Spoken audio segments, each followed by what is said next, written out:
The sun was already high in the sky when Jesus and his disciples crossed the Sea of Galilee.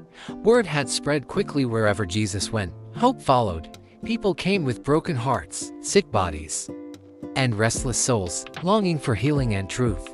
By the time Jesus reached the hillside, a great crowd had already gathered.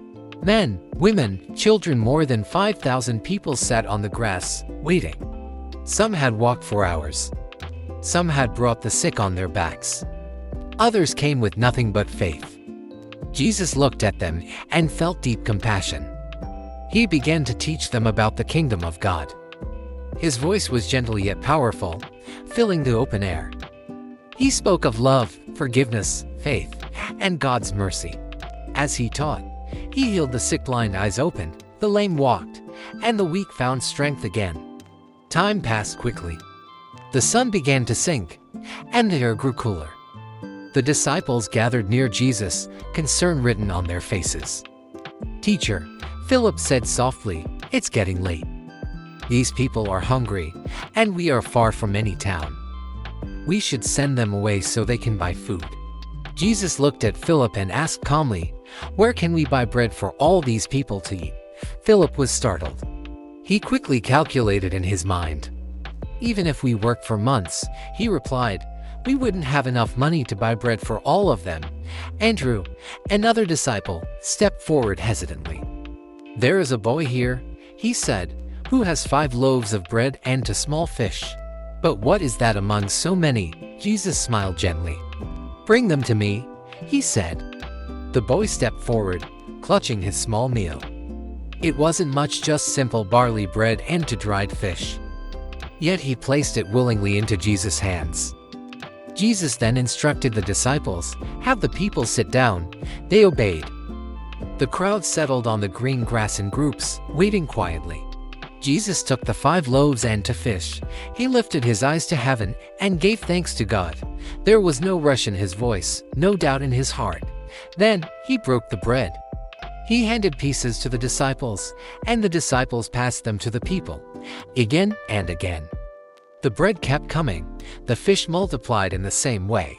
Every person ate, men, women, and children, until they were completely satisfied.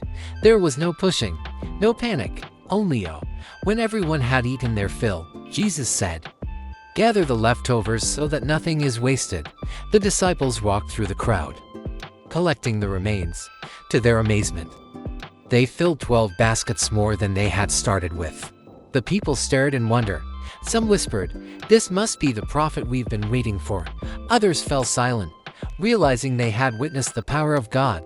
Jesus had taken something small, offered in faith, and turned it into abundance.